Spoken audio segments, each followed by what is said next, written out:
Okay, my name is Mike Smith. I'm here with Miss Laquetta Gray. Today is May 1st, 2025. We're at Auburn University. And Miss Gray, before we get started, do I have your permission to record? You do. Thank you. Miss Gray, if we can just kind of start off with some of your early childhood memories. And today we're here talking about a little something different. We're talking about your grandfather's service in Vietnam and your memory of him and his service. I think if we could start off by some of those childhood memories you have and some of those early memories you have of your grandfather, and possibly just kind of share, his name and where he's from and some of his early childhood experience or some of his experiences he's had. So my grandfather's name was Jimmie Chambers. He was born in Columbus, Georgia in 1933. At 18 years old, he went to basic training and he was an infantryman in the military. He became a rifleman. What I do know about his military service, I know he served in Korea and he also served in Vietnam. Um, I looked for a lot of information on his service, but unfortunately, a lot of people that he grew up with, his brothers, cousins, people that actually would have been with him from day to day, they're gone. And I wanted to preserve some of his memories and his stories. That's why I really wanted to do this, and that's why it was important to me to do this. I know he married early at an early age. He had four daughters, and he did, like I said previously, he served a stint in Vietnam. What started my quest to find out more about my grandfather, I would say a crumpled up trash bag. I was 7 years old when my grandfather died. And when I got grown, I started working with military men. I come from a long line of military, so I started working with military men, women, spouses. And I wanted my grandfather's flag. By this time, my grandfather, of course, his wife had passed, his daughters had passed, and his oldest daughter, who had his flag, she passed. And I asked her son, "Can I get my grandfather's flag?" And he said, "Sure, let me look for it." So when he sent it to me, and it was balled up in a trash bag. And it saddened me so much because I said my grandfather had a story, and it was more than a balled up flag in a crumpled up trash bag. So I took that flag to my church. I had some retired service members fold it properly, and I displayed it. I displayed it in my office at work, but I always look at it and I wonder what your story was. What did you do? What didn't I know? And I went on this quest to learn more about him. That is really, really touching. And thank you for sharing that with me. Your grandfather was in service. What you do know is he retired from the service. Is that correct? He did. He retired after 20 years. He was a rifleman in the infantry. I also heard he did mechanics as well. So um, he was a handyman of sorts. The fact that he passed away when I was 7 years old, my memories are limited. However, the memories that I do have of him are very vivid, and the stories that were told about him are very vivid. Do you care to share any of those memories with us today? Sure. So, some of the sweet memories that I have of him, because he did have his demons when he went to Vietnam, and we can talk about that. But some of the sweet stories I want to share, because I don't want to just reduce his story to the demons in Vietnam. I remember I called him Papa, and he would always say, "Give Papa some sugar." And he would give me a kiss, and I would wipe it off of my cheek because I hated it because it would make my cheek wet. I remember that. And I remember when my father got stationed to Hawaii, My grandfather would call, my papa would call, and he would always say, "What do you want papa to send you?" And I would say, "A toy." And he would say, "What kind of toy?" And I would say, "A Barbie doll and a Barbie dream house." I remember that. And I also remember the stories of them saying, when my grandfather used to walk up a hill, he used to take me when I was a baby, and he would be intoxicated a lot of times, and he would take me everywhere, and he would always walk me up the hill, long hill, to my aunt's house, and she would fuss at him for walking with me while I was a baby and intoxicated. But he also would walk up to that house every morning, my cousin said, because his mother lived, my great grandmother lived with my aunt, and he would take care of my great grandmother. If you ask anybody about my grandfather, Jimmie Lee Chambers, they would talk about his demons. He was known for them, but he was also known for being an extraordinary father to his girls. He had 4 girls that he ultimately ended up having to raise after the death of his wife. And they talk about the great care that he took care of them, even though he was still in the military. He was able to retire. They said his girls never went without anything. And he wouldn't allow anyone to help him take care of his girls. And eventually, my mother had me young as a teen, so I joined the clique. So there were now 3 girls that he took care of. Thank you for sharing that. I also have one story. I have to tell this story. Please It was so do. funny. My mom told me, I don't remember, but she told me she took my papa to J.C. Penney's one day, and at the mall, and she said that I had to be about 3 years old, and she said that my papa said, "Go and find Quetta outfit. Go and pick her out an outfit, and I'm gonna buy it." Well, she said she came back with the outfit, and I wasn't with my papa. And my papa said, "Well, I thought she was with you." So she said they started panicking, and they were looking for me in J.C. Penney's, which was connected to the mall. Well, in the mall, way down at the other end of the mall, they had a store called Woolworth, and they would have birds and fish for sale that were in the windows. And my mom said my papa walked down to the end of the mall, and when he came back, he had me, and he said, "Guess where she was?" And my mom said, "Where was she?" "Looking at some damn fish down at Woolworth." And I remember that story well. Those are sweet stories. Thank you for sharing them. You probably about gave them both a heart attack I when you went probably down the mall. did. Yeah, that is thank you for that. And speaking of your grandfather's military service, you said he did a tour in Korea during He the did. and then also in Vietnam. Do you know if he done multiple tours in either one of those locations or just one in each? So I believe from what I could gather, the information that I could gather, it was one in each. But if I can tell you about Vietnam. Please. So my grandfather was African American man, and that proved to have its own set of issues with him in Vietnam and coming home to the segregated South. A lot of soldiers in Vietnam did not get the warmest reception coming back, so he dealt with that. But I want to mention, before he went to Vietnam, his wife was diagnosed with a terminal illness. So he went to Vietnam, and I often wonder, what did he have to deal with? What was going through his mind? When I look at his flag now, how did you deal with it? How did you cope in Vietnam, going through what you were going through, and knowing you had a sick wife at home with 4 small daughters? Well, he eventually got the call to come back home because his wife ended up passing away.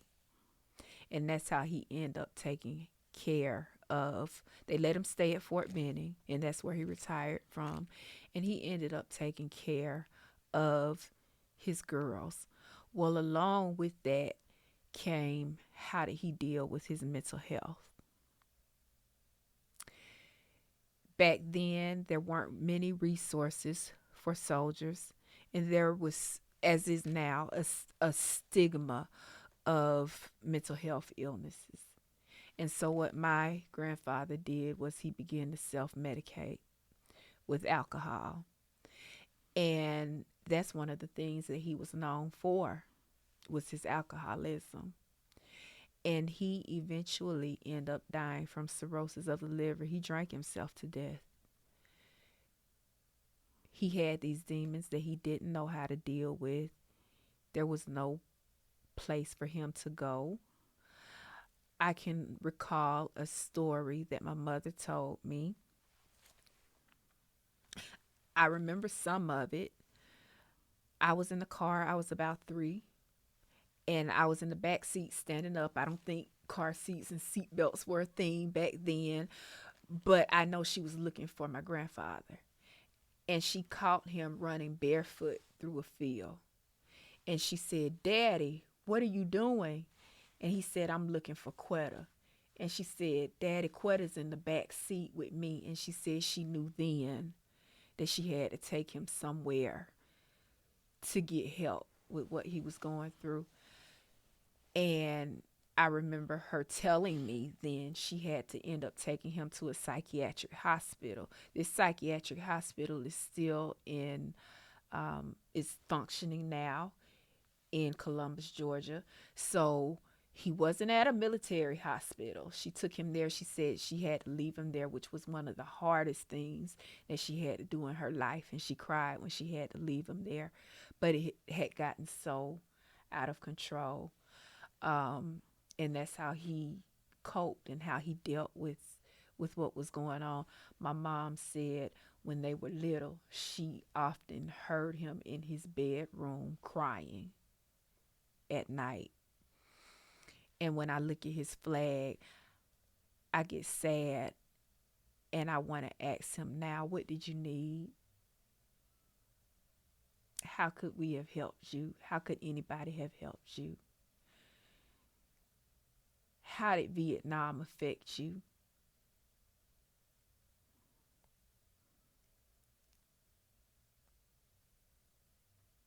And I would like to tell him that he was strong and I'm proud of him.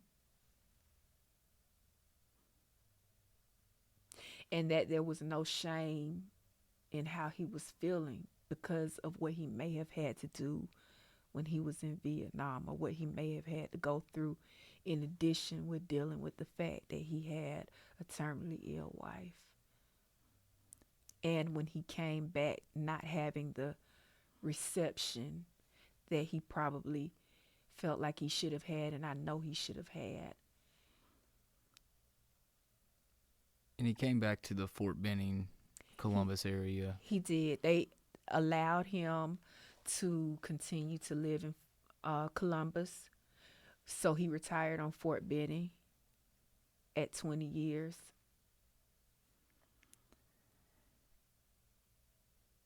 And growing up, you have these fond memories of your grandfather and the connection that you formed with him. It's, in the short amount of span that you had on Earth with him. Does your mom, did she talk about some of the memories she had of growing up with him, and some of the struggles that he faced when he was coming back from Vietnam, and how he coped and the coping mechanisms that he sought to kind of, in your words, get through some of these demons? Do you remember any memories of your mom's stories about your grandfather, good or bad? Yes. So that's how I know a lot of the things about my grandfather. I had to rely on stories besides for the few memories that I did have of him. Like I said, she would talk about him crying at night, him not having good coping skills, good coping mechanisms, and at times being abusive.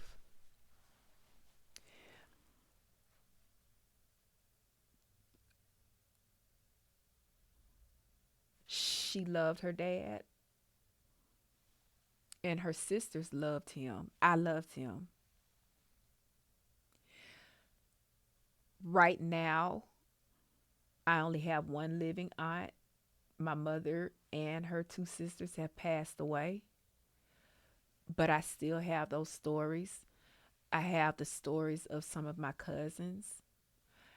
Um, One of my cousins would always say, I love Uncle Jimmie Lee. I just love sitting on his lap and playing in his curly hair. I talked to another cousin last week. He said, it, like I said, I come from a long line of military. My other great uncle, my granddaddy's father, was in the military as well. And he said when they would come back home to Columbus, he said, I remember going up to Uncle Jimmie Lee's. I remember he was funny.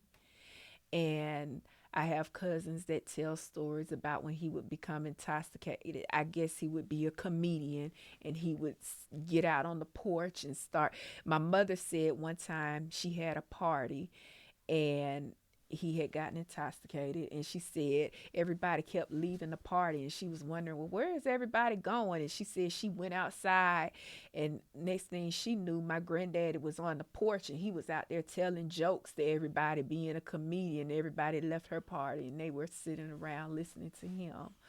But she did talk about, even though he had his problems, and it's a constant theme when people talk, the people that are still here that remember him and the people that are even gone, when they talked about him, the thing was how much he did love his girls, and he took care of his girls, and he took pride in his job, and he was still able to function at his job even though he died um, due to his drinking. I often wonder, was it a slow suicide? Hmm. Because he knew he was dying. And so when I set out on my quest to gather information, the story that I was told, which I remember um, faintly, my mother told the same story. He knew he was dying, so we were on our way home from Hawaii, and he just kept saying, please help me stay alive until I can see Janice, my mother, and Quetta again. But we didn't make it back in time. We were a couple of days short. But even through his trials with not having the resources and the support to get the help that he needed, or having a therapist, that wasn't a thing back then. He couldn't talk. There was no one there to talk to him about that. And unfortunately, that's what he turned to. But I don't want his life to be reduced to just someone that couldn't function due to Vietnam or due to alcohol. I didn't want his life to just be reduced to a crumpled up flag in a crumpled up trash bag. There was more to him. As we talk about his life being, you don't want it to be remembered as reduced to, his struggles post Vietnam. It is very important, I think, to note that that we look at his service. He retired as a staff sergeant. He did. With 20 years of service in the U.S. Army as a infantryman, and like you said, he came back from Vietnam Wounded. wounded from Vietnam. Do you know the circumstances surrounding that? Physically wounded, no, but mentally wounded. He came back. Um,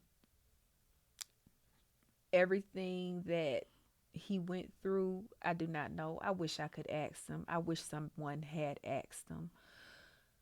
But the only thing that I know really my mother would talk about was just him crying every night on the bed, crying every night in the bedroom. And after my grandmother passed, which was why he got called home from Vietnam, it got, as the time went on, it got markedly worse.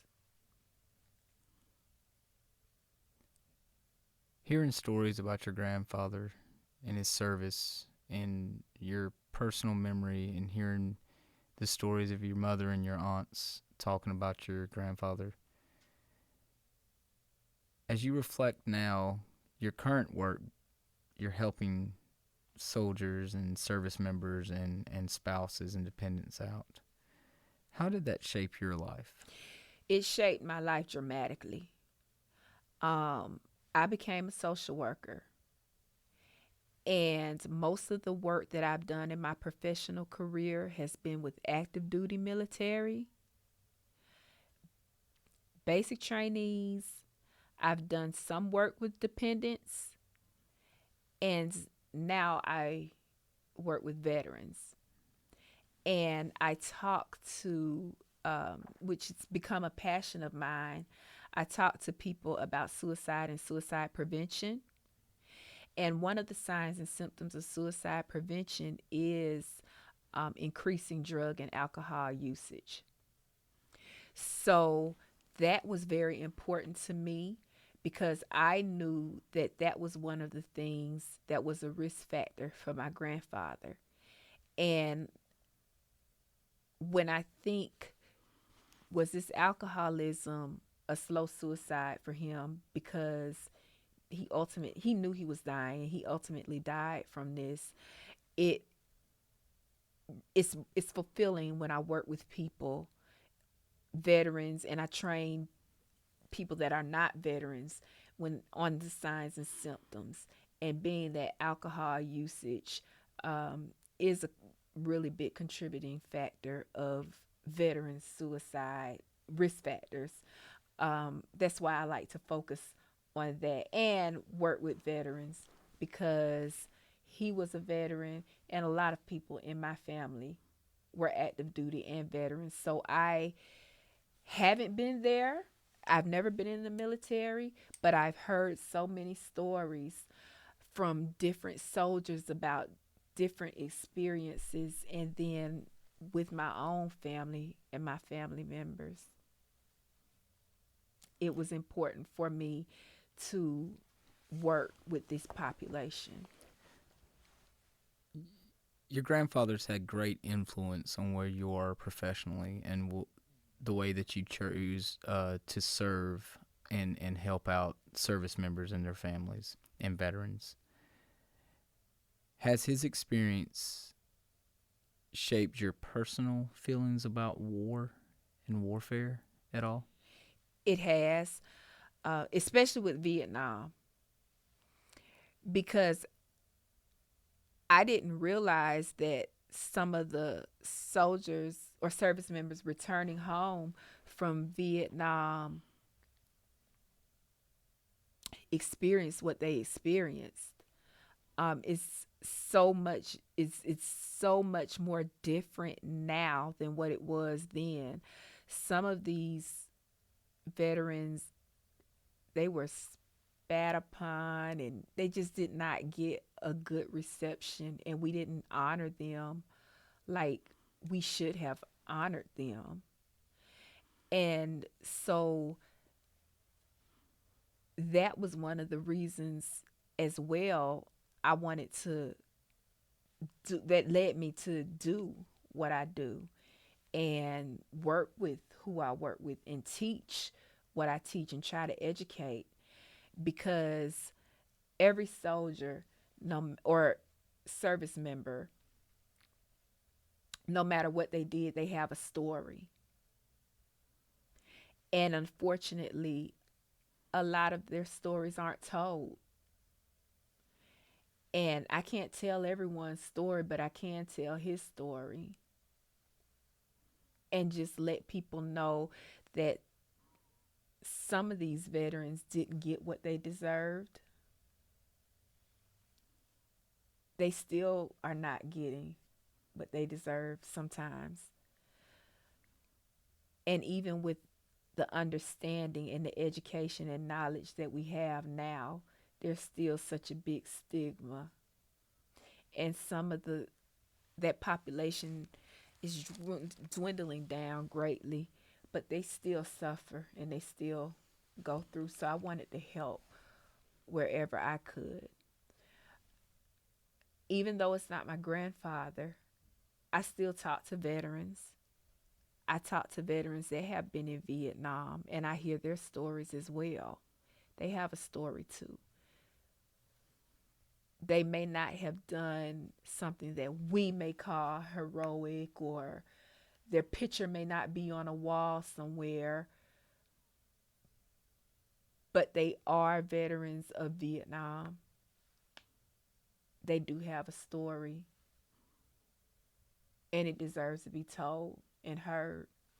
My papa had a story, and if anybody will listen, I'll tell his story, because he was so much more. And you brought some pictures with you today. Mm-hmm. Do you want to take a look at those real quick and maybe tell us a little bit about them? So yes,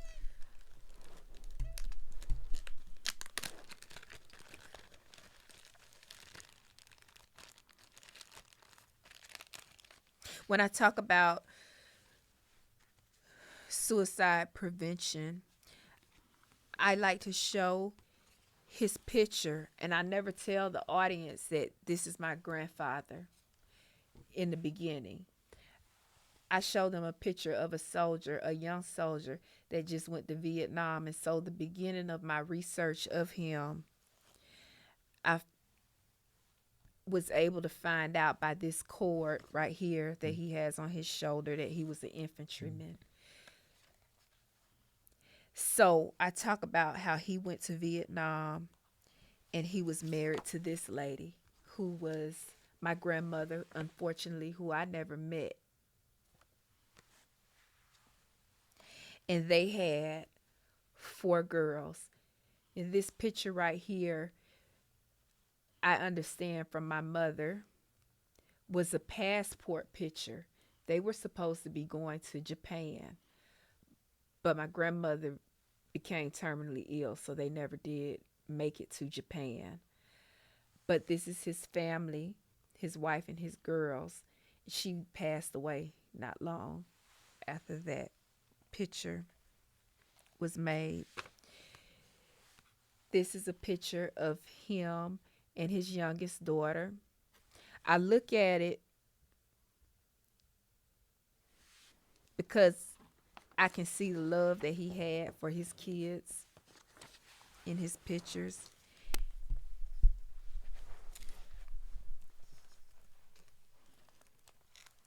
This is my mother and my papa and my cousin. All 3 of these people are deceased now. But I'm looking at his eyes and I'm looking at him holding his kids. All of these pictures and he's holding his kids. You can see the love. This is a picture where he's drinking. I'm wondering what he's drinking. That's him.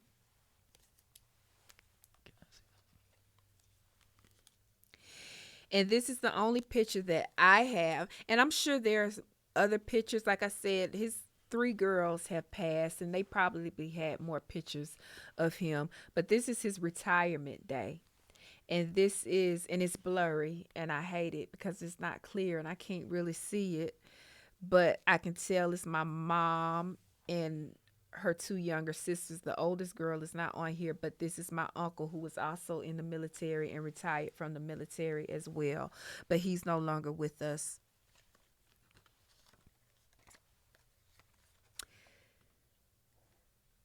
My grandfather here, he cooked,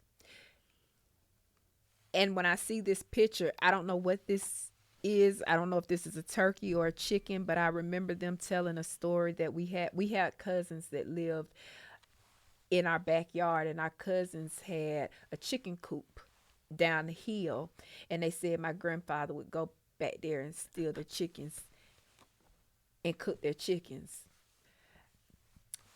I remember that. So I wonder, when I look at this picture, is that a chicken or a turkey, and did you steal that chicken or turkey? But these are the most special to me, because these are the pictures that I have of he and I.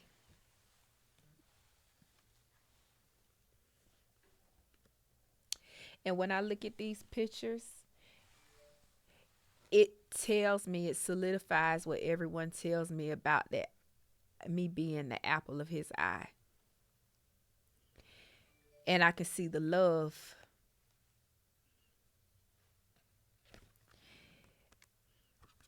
This picture, I love this picture. It's my, it's this is us, and I guess I was a newborn here. But when I look at him and I look in his eyes, he looks so sad. And on that picture, if I was a newborn, that picture is 49 years old. My grandfather died at the age of 49 years old. And when I look at that picture, he does not look like a 49-year-old man.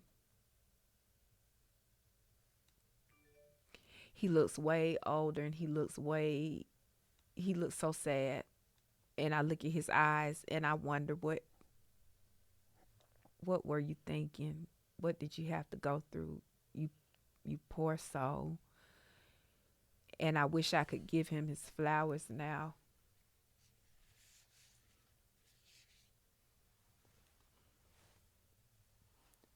It's great as we look at these pictures here, and thank you so much for sharing them with me. And we see your grandfather here is young in his service as an infantryman, and then we're looking at these pictures 49 years later. Mm-hmm. What are you thinking as far as, you said he had a tough time, and he had struggles that he went through? I would tell him that I love him, and I would tell him to talk to me. Tell me what's on your mind, what's on your heart. What did you see? What hurt you? When you came home, what did you need? How could we have supported you?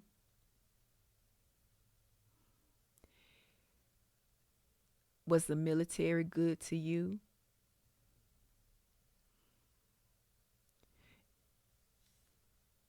We'll get you some help. That's what I think about.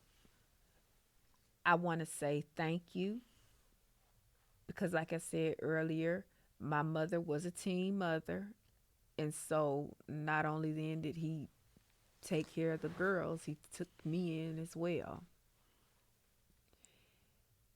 And he took care of all of us and his mother, who was sick. They said went to see his mother every day. What did you want? What did you need from the community when you got home from Vietnam?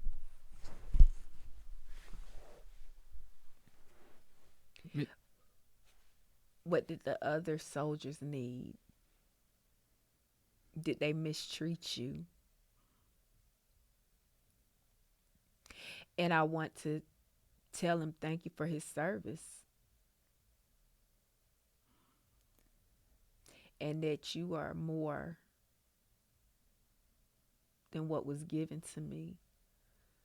So, one thing that I did want to point out was when I received that flag from my cousin, I wanted to do something special with it because that's my granddad, and I don't want the flag to just sit in my office at my house.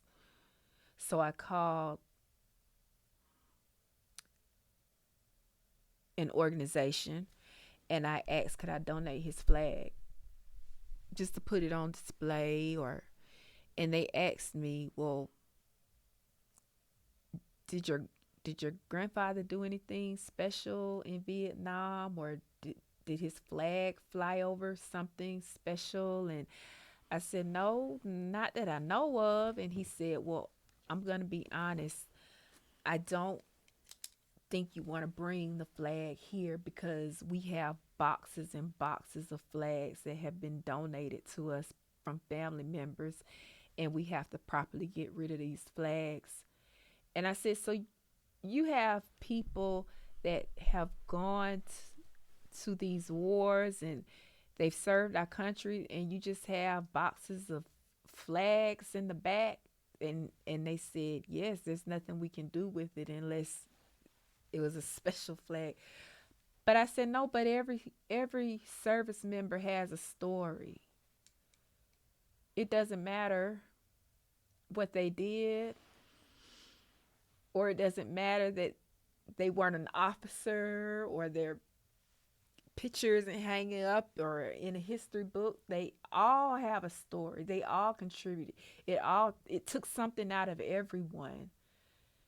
So that hurt me, and that was another thing that made me say, well, I'm going to tell his story, and I'm going to find a way to tell his story. So even though it's not good about the substance use or the alcohol abuse, he still had good things, and I wanted to tell his story.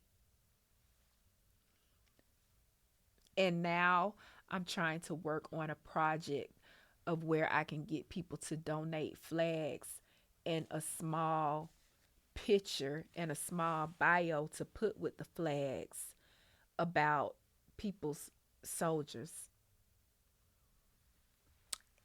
especially since he served in Vietnam. So and find places like VFWs or American Legions to display them, like get a case and just. So that's a project that I'm looking at starting, and the project it's going to be called Jimmie's Flags.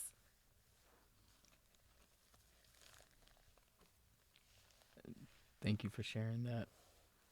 And that sounds like an excellent project that a lot of people will probably be really, really anxious to get behind, and in any way we can support. As we conclude our recording today, and I hope to talk with you more, as we learn more about your grandfather's service. Is there anything that you want people to know about your grandfather? The one thing you want them to take away about your grandfather, about the Vietnam War, about Lee County, Alabama, Fort Benning, or anything that's on your mind about any of these topics that we kind of discussed today that we just haven't had the time to get to yet?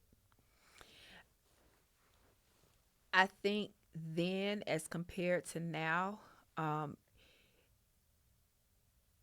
the service members that served in Vietnam, they lived in a very close, tight knit community, and they all pitched in to help my grandfather after his wife died. They were mostly military in this neighborhood that they lived in Columbus. And I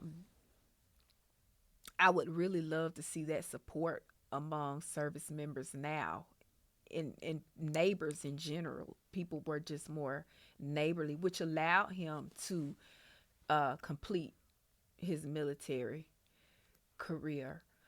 I'm proud of the fact that even though he didn't go, he sent his girls to church every Sunday and made them know what was important to him as far as religion. And I'm proud of him for that, because even though he couldn't do it, he still made sure his girls did it, and they went, and they got a strong foundation with that. So I'm proud of him for that. And I'm just proud of him still being able to accomplish everything he accomplished, even in spite of the things that he had gone through. He doesn't know, but he's inspired me to do what I do. And I think he would be proud of me. I know he would be. And I love him. My heart hurts for him, but I love him and I'm proud of him. Miss Gray, thank you so much for your time today. It's been an absolute honor to speak with you.